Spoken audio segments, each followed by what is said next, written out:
안녕하세요. 과거와 현재의 만남 함께하는 독서입니다. 오늘도 같이 하시죠. 자, 좀 쉬고 왔습니까? 이번 시간에는 고려 문화 두 번째 시간으로 이제 우리가 인쇄술과 역사서를 이제 좀 더 수업을 해보겠습니다.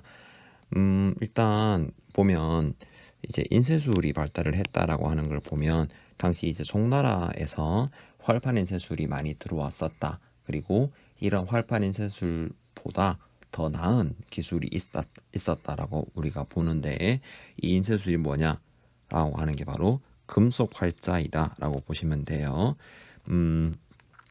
일단 먼저 그 대장경이 발달했다라고 나와 있습니다. 이 무슨 말이냐?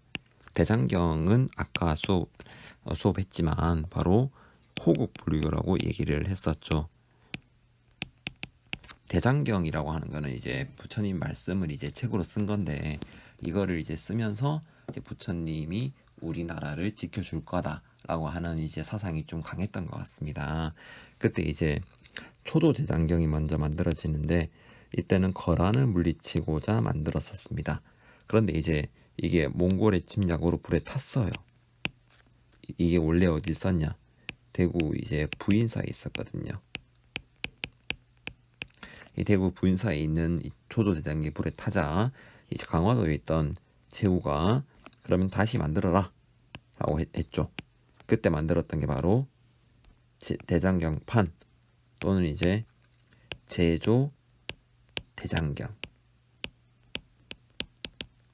다른 말로는 팔만 대장경이라고도 하죠.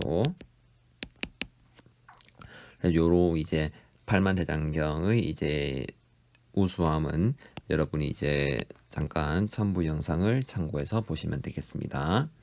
네, 잠시 보고 갈까요? 불교는 후국적인 성격을 띠었는데 부처의 힘으로 나라를 수호하자는 움직임으로써 대장경을 간행하기도 하였다. 의천과 최씨모신 정권 시기에 간행된 것이 각각 초조대장경, 제조대장경이다. 현재 남아있는 제조대장경이 세계기록 유산으로 지정되어 있다.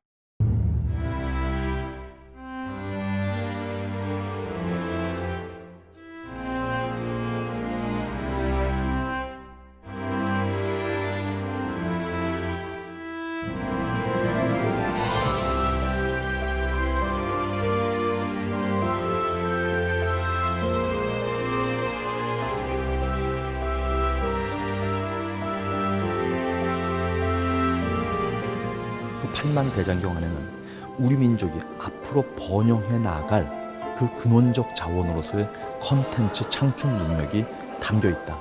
따라서 이것들을 더 부각시켜내서 우리가 미래를 펼쳐가는데 견인차 역할을 할 수 있도록 만들어야 된다.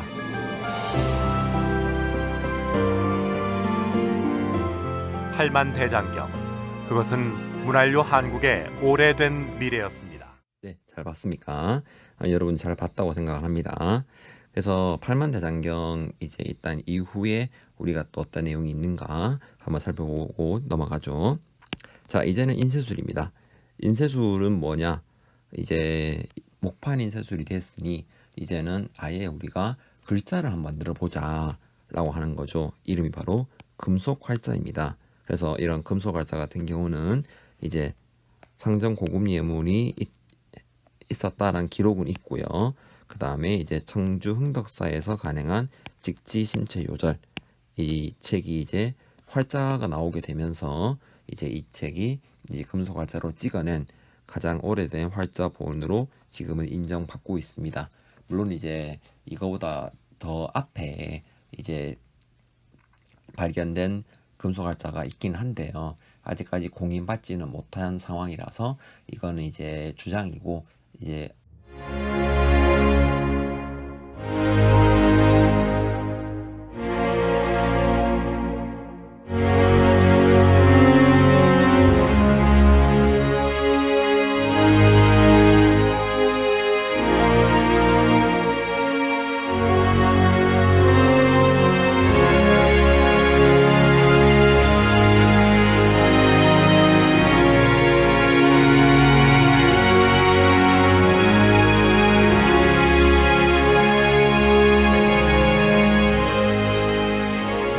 복잡해서 여기다 놓고 이렇게 10여 년 동안 공사해가지고 착 돌아다녔구나 생각해보니까 바보 같기도 하고.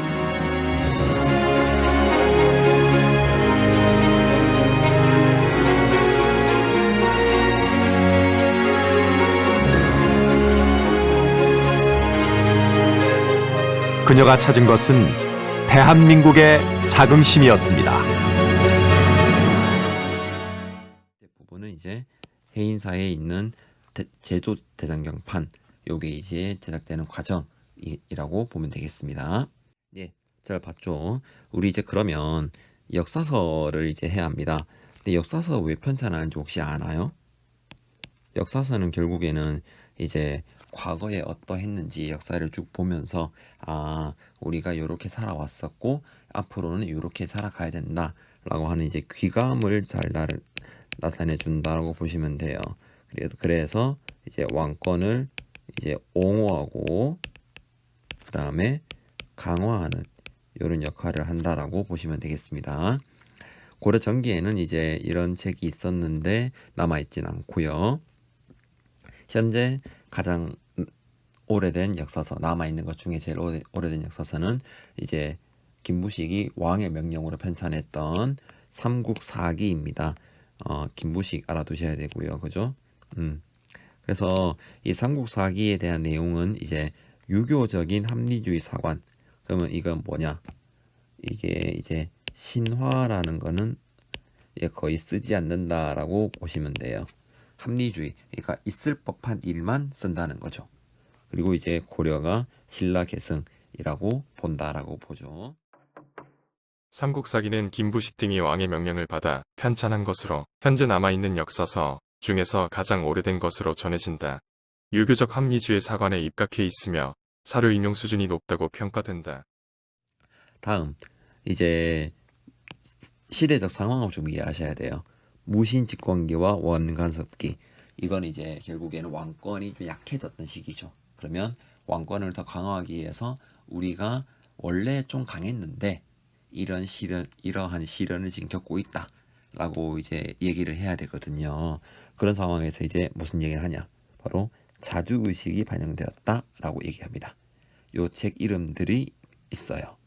이규보의 동명왕편, 이련의 삼국유사, 이승휴의 제왕홍기. 이 책의 공통점들을 좀 보시면 좋겠어요. 먼저 동명왕이 이제 고구려의 시조 아닙니까? 그래서 고구려 계승 의식이 있다라고 하는 거. 그다음에 삼국유사는 이제 불교와 관련되어 있던 설화, 전설 등을 많이 수록했다라고 하는 거죠. 그래서 합리주의도 좋지만 우리가 이제 남겨져 있는 이야기들을 쓰면서 이제 고유한 문화 의식이 있다라고 하는 거. 또한 처음으로 단군의 건국 이야기가 기록되어 있다라고 하는 거. 이제 그리고 가야와 발해에 대해서 다루었다. 그래서 삼국이지만 좀 더 폭넓게 썼다라고 하는 거 이제 보시면 좋겠고, 그다음에 제왕홍기에서는 단군 조선이 우리 민족의 최초 국가다라고 하는 거를 나타내었습니다. 그래서 제왕이죠. 삼국유사는 고려 후기 승려인 이란이 서술한 책으로 고조선부터 후삼국까지의 역사가 수록되어 있다.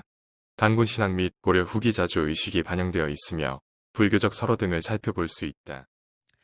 고려 후기에는 성리학인데 이 성리학은 이제 대의명분 아닙니까? 그래서 대의명분을 강조하는 유교적 사관이 있고, 그다음에 이재현의 사략이 대표적이다라고 하는 거를 우리가 하나씩 체크해 가면서 보시면 좋겠어요.